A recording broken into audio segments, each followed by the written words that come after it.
Por ahí quedaba pendiente explicar qué era la presión absoluta. En un punto cualquiera en el interior del líquido, además de la presión hidrostática, también puede actuar la presión atmosférica. La presión absoluta la podemos definir como la presión total, es decir, la suma de todas las presiones que actúan sobre una superficie. Las fórmulas que puedes encontrar es presión absoluta es igual a presión barométrica más manométrica, o presión absoluta es igual a la presión atmosférica más la presión hidrostática. ¿De dónde saca eso de barométrica y manométrica? Recuerda que para tomar la lectura, para medir la presión atmosférica, puedes utilizar un barómetro, y la lectura de ese barómetro sería tu presión barométrica. Si tú quieres utilizar un instrumento para medir la presión hidrostática, lo que podemos utilizar es un manómetro. Así que si te dan la lectura del manómetro, tendrías la presión manométrica.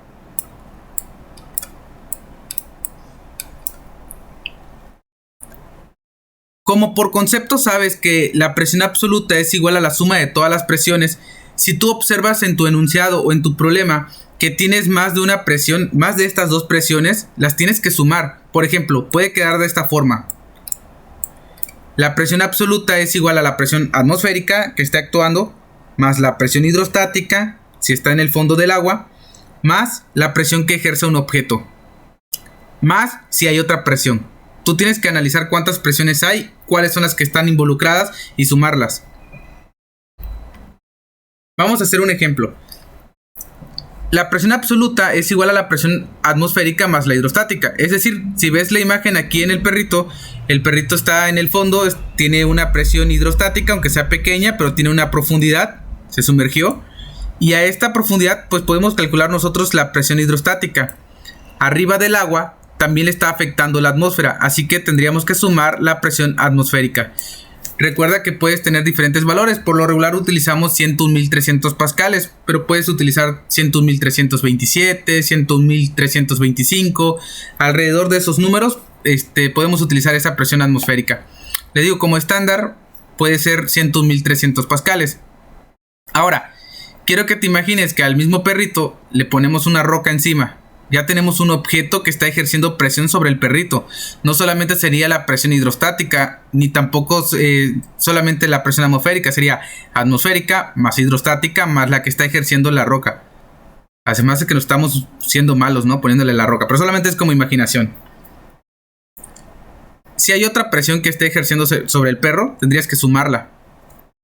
Vamos a resolver un ejemplo. Calcula la presión absoluta en el fondo de una alberca de 2 metros de profundidad si está totalmente llena de agua y la presión atmosférica del lugar es de una atmósfera. Recuerda que una atmósfera es igual a 101.300 pascales. Vamos a analizarlo. Aquí tenemos nuestro dibujo.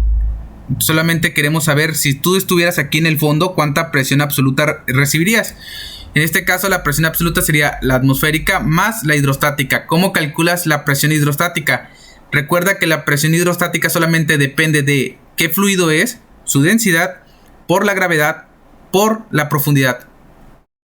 La presión absoluta entonces quedaría como igual a 101.300 pascales más 1000 kilogramos sobre metro cúbico porque es agua dulce.